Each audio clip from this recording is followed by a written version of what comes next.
You're probably scrolling through endless specs because you want a laptop that actually lets you game, study, and binge without feeling like you're lugging a mini desktop around. The fear?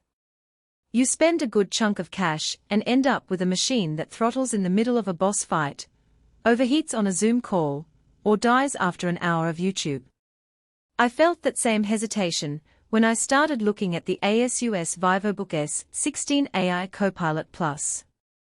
The idea of a 16-inch OLED screen and a Ryzen 9 sounds great on paper, but the real question is whether it stays reliable when you push it for hours. Link is in the description if you want to check the product details on Amazon. Let's start with the basics that matter once you actually fire it up. The Vivobook S16 is powered by AMD's Ryzen 9 3650U with 10 cores, paired with 32 GB of LPDDR5X RAM clocked at 7,500 MHz. That's a lot of bandwidth for a laptop, and in everyday use you'll notice it the moment you open a handful of browser tabs, run Photoshop, or jump into a game like Elden Ring Star. The system can hold multiple heavy apps in memory without the usual stutter you get on a 16 GB setup. For gamers who also edit videos or stream, the extra RAM feels like a safety net rather than a bragging right. The display is where the Vivobook really tries to stand out. A 15.6-inch OLED panel at 3200x2000 resolution with a 120 Hz refresh rate. On a bright office desk the OLED's deep blacks and punchy colors still shine, and the extra pixel density makes text feel crisp for long study sessions. In gaming, the 120 Hz refresh gives smooth motion, but you have to remember that the integrated Radeon 880M graphics are the only GPU.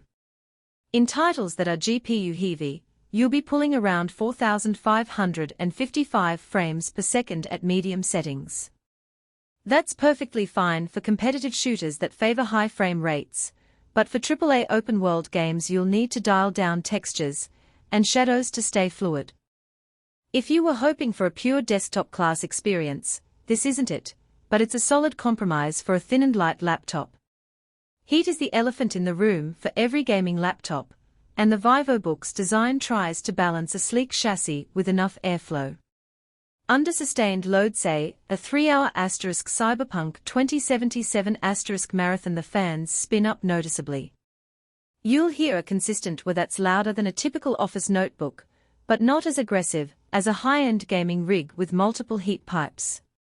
The laptop stays under 90 degrees on the CPU, which is safe, but you'll feel warmth on the palm rest after an hour of continuous play. In my tests the temperature plateaued after the first 20 minutes, meaning it doesn't keep climbing and crash-locking, but it does mean you'll want a cooling pad if you're in a small apartment and can't afford the extra background noise. Keyboard feel is a subtle but important factor for both gaming and typing. The Backlit Chiclet keyboard has a single-zone RGB strip that you can set to any color, but more importantly the keys have a decent travel distance and a tactile bump that feels similar to a mid-range mechanical keyboard. It's not a full-swing clicky experience, but for long gaming sessions you won't develop a sore thumb. The inclusion of a numeric keypad is a nice touch for anyone who does spreadsheet work or uses macro keys, and the RGB can be disabled if you prefer a low-profile look for professional meetings. Battery life is where most gaming laptops stumble, and the Vivobook is no exception. With the 70Wh cell, you can expect around 5 to 6 hours of mixed-usage web browsing, word processing, a bit of video streaming. Once you start gaming, that drops to roughly 2 hours on a single charge, at 120 Hz. It's a trade-off you'll see across the board.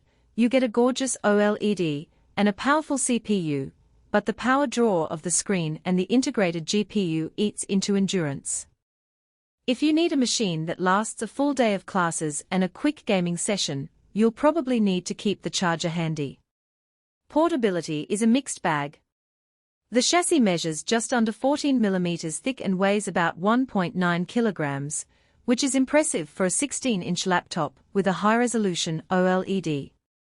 You can slip it into a standard backpack without feeling like you're carrying a brick. However, the thin body leaves less room for extensive cooling, which is why the fan noise we mentioned earlier becomes more noticeable under load. If you travel often and need a laptop you can put on a plane, the size and weight work in your favor, but be prepared for the occasional whir when you open a demanding game. Now let's talk price and the bigger decision: should you buy this laptop, or stick with a desktop, or a less aggressive notebook? The Vivobook S16 sits around the $700 $900 range depending on the retailer. For that amount you could build a mid-range gaming PC with a dedicated RTX 3060, a 1080p 144Hz monitor, and a proper cooling solution. That desktop would crush the integrated Radeon 880M in RAW.